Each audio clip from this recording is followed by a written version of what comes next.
न्याय मंत्री।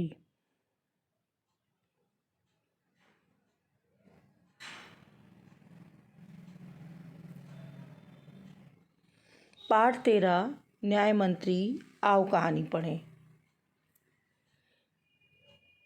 संध्या का समय था, चारों ओर अंधकार फैल चुका था। ऐसे में किसी ने बाहर से घर का दरवाजा खटखटाया। कौन है? ब्राह्मण शिशुपाल ने दरवाजा खोलते हुए पूछा। एक परदेशी, बाहर से आवाज आई। क्या मुझे रात काटने के लिए स्थान मिल जाएगा? जैसे ही शिशुपाल ने दरवाजा खोला, उसके सामने एक नवयुवक खड़ा था। उन्होंने मुस्कुराकर कहा, ये मेरा सौभाग्य है। अतिथि के चरणों से ये घर पवित्र हो जाएगा। आइए, पधारिए। अतिथि को लेकर शिशुपाल घर में गए। शिशुपाल के पुत्र ने अतिथि का आदर सत्कार किया। ये देखकर परदेशी मुग्ध हो गया। भोजन आदि से निपटकर दोनों बातें करने लगे। बात उस समय के देश की अवस्था पर चल रही थी। शिशुपाल बोल उठे, आजकल बड़ा अन्याय हो रहा है, मेरा तो खून खौल उठता है। परंतु परदेशी इस बात से सहमत न था। कुछ चिढ़कर वह बैल उठा, दोष निकालना तो सुगम है, परंतु कुछ करके दिखाना कठिन। शिशुपाल को लगा जैसे किसी ने उसके मर्म को छू दिया है, मर्म को, दिल की गहराइयों को। अवसर मिले तो दिखा दूं कि न्याय किसे कहते हैं। तो आप अवसर चाहते हैं? हाँ, मैं अवसर चाहता हूँ। फिर कोई अन्याय नहीं होगा? बिल्कुल नहीं। कोई अपराधी दंड से न बचेगा? नहीं। परदेशी ने मुस्कुराकर कहा, यह बहुत कठिन काम है। ब्राह्मण के लिए कुछ भी कठिन नहीं है। मैं न्याय का डंका बजाकर दिखा दूंगा। न्याय का डंका बजाना, अपनी बात मनवा लेना। परदेशी के मुख पर धीरे से मुस्कुराहट आई और चली गई। इसके बाद भी उनकी बातें चलती रहीं। फिर कुछ देर बाद वे सो गए। सुबह उठकर परदेशी ने शिशुपाल को धन्यवाद देकर उससे विदा ली। कुछ दिन बाद शिशुपाल का घर पूछते पूछते कुछ सिपाही आए। उन्हें दरबार में चलने के लिए कहा। शिशुपाल सहम गए। वे समझ नहीं सके कि सम्राट ने उन्हें क्यों बुलाया है। कहीं उस परदेशी ने सम्राट को झूठी सच्ची शिकायत नहीं कर दी। ये सोचते सोचते वे सिपाहियों के साथ चल पड़े। दरबार में पहुंचकर शिशुपाल का कलेजा धड़कने लगा। कलेजा धड़कना, डर लगना। तभी सम्राट अशोक दरबार में पधारे और मुस्कुराते हुए बोले, ब्राह्मण देवता, आपने मुझे पहचान ही लिया होगा। याद है, आपने कहा था यदि मुझे अवसर दिया जाए तो मैं न्याय का डंका बजा दूंगा। मैं आपको अवसर देना चाहता हूँ। आप तैयार हैं? पहले तो शिशुपाल कुछ घबराए, परंतु फिर उन्होंने बड़ी शांति से गर्दन उठाकर कहा, यदि सम्राट की यही इच्छा है तो मैं तैयार हूँ। बहुत ठीक। आपके कल से आप न्याय मंत्री हुए, सम्राट अशोक ने कहा और अपने हाथ से अंगूठी उतारकर शिशुपाल को पहना दी। यह सम्राट अशोक की राजमुद्रा थी। शिशुपाल न्याय मंत्री थे। उन्होंने राज की समुचित व्यवस्था करना आरंभ कर दिया। उनके सुप्रबंध से राज में पूरी तरह शांति रहने लगी। किसी को किसी प्रकार का भय नहीं था। लोग दरवाजे तक खुले छोड़कर चले जाते। चारों तरफ न्याय मंत्री के सुप्रबंध और न्याय की धूम मच गई। धूम मचना, ये भी मुहावरा है। धूम मचना, उनकी बातें होने लगी, वह बहुत प्रसिद्ध हो गए। लगभग एक महीने बाद किसी ने रात में एक पहरेदार की हत्या कर दी। सुबह होते ही ये बात चारों तरफ फैल गई। लोग बड़े हैरान थे। शिशुपाल की तो नींद ही उड़ गई। उन्होंने खाना पीना छोड़कर अपराधी का पता लगाने में रात दिन एक कर दिया। बहुत प्रयत्न करने के बाद जब अपराधी का पता चला तो शिशुपाल के आश्चर्य का ठिकाना न रहा। स्वयं सम्राट ने उस पहरेदार की हत्या की थी। सम्राट को अपराधी घोषित करना बहुत कठिन काम था। शिशुपाल करे भी तो क्या करे। एक और न्याय मंत्री थे, दूसरी ओर सम्राट के सेवक। परंतु न्याय की दृष्टि से सम्राट और साधारण व्यक्ति में कोई अंतर नहीं होता। अगले दिन शिशुपाल बहुत शांत थे। उन्होंने अपने कर्तव्य निश्चित कर लिया था। नहा धोकर और वस्त्र बदलकर वे ठीक समय पर दरबार में पहुंचे। सम्राट अशोक सिंहासन पर बैठे हुए थे। आते ही उन्होंने शिशुपाल से पूछा, अपराधी का पता चला? न्याय मंत्री ने साहसपूर्वक कहा, जी हाँ, चल गया।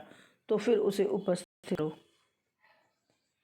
न्याय मंत्री कुछ रुके, फिर अपने एक उच्च अधिकारी से संकेत करते हुए बोले, धनवीर, गिरफ्तार कर लो, मैं आज्ञा देता हूँ।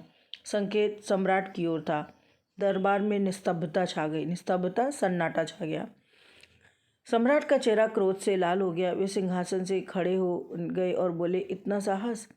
न्याय मंत्री ने ऐसा भाव प्रकट करने में जैसा कुछ सुना ही ना हो। उन्होंने अपने शब्दों को फिर दोहराया, धनवीर, देखते क्या हो, अपराधी को गिरफ्तार कर लो। दूसरे ही क्षण सम्राट के हाथों में हथकड़ी पड़ गई। न्याय मंत्री ने कहा, अशोक, तुम पर पहरेदार की हत्या का अपराध लगाया जाता है, तुम इसका क्या उत्तर देते हो? सम्राट होंठ काट कर रह गए।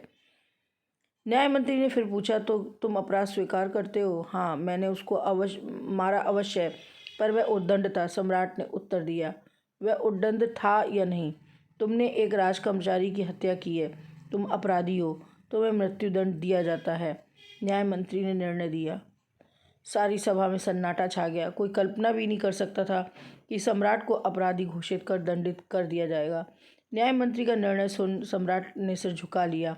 वे स्वयं शिशुपाल की परीक्षा लेना चाहते थे। शिशुपाल अपनी परीक्षा में सफल हुए। सम्राट ने हृदय से ऐसे व्यक्ति को पाकर गदगद हो रहा था।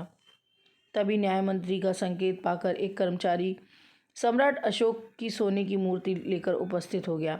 न्याय मंत्री ने खड़े होकर, सज्जनों, ये सच है, मैं न्याय मंत्री हूँ। ये भी सच है कि अपराधी को दंड मिलना चाहिए, परंतु अपराधी और कोई नहीं,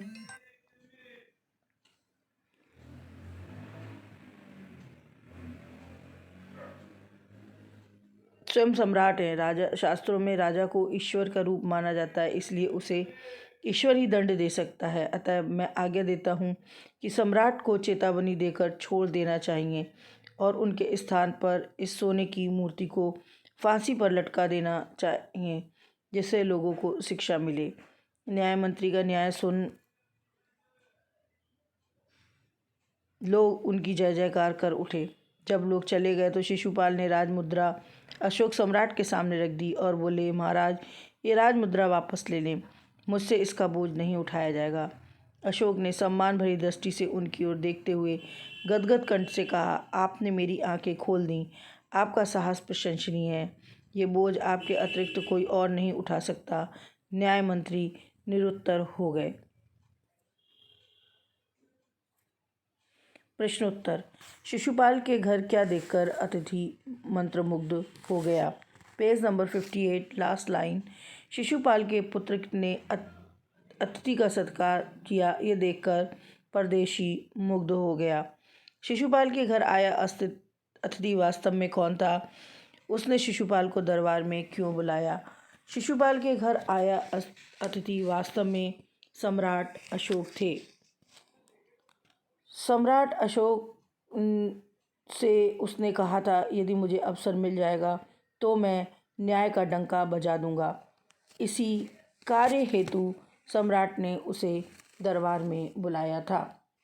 शिशुपाल के न्याय मंत्री बनने पर राज्य की स्थिति कैसी थी? Page number 60। अब शिशुपाल न्याय मंत्री थे। उन्होंने राज्य की समुचित व्यवस्था करना आरंभ कर दिया। उनके सुप्रबंध से राज्य में पूरी तरह शांति रहने लगी। किसी को किसी प्रकार का भय नहीं था। लोग दरवाजे तक खुले छोड़ जाते। चारों ओर न्याय मंत्री के सुप्रबंध और न्याय की धूम मच गई। न्याय के सम्मुख सभी बराबर हैं। शिशुपाल ने ये बात कैसे सिद्ध कर दिखाई? न्याय के सम्मुख सभी बराबर हैं। शिशुपाल ने इस बात को सिद्ध करने के लिए राजा को न्याय में फांसी की सजा देकर इस बात को सिद्ध कर दिखाया कि न्याय के लिए राजा और साधारण मनुष्य एक समान हैं। अशोक ने शिशुपाल को मंत्री के पद त्याग देने से क्यों रोक दिया? अशोक ने शिशुपाल को न्याय मंत्री का पद त्याग करने से इसलिए रोक दिया क्योंकि न्याय मंत्री का बोझ शिशुपाल के अतिरिक्त कोई और नहीं उठा सकता था। इसलिए शिशुपाल को अशोक ने न्याय मंत्री का पद त्याग देने से रोक दिया। Please like and subscribe the channel.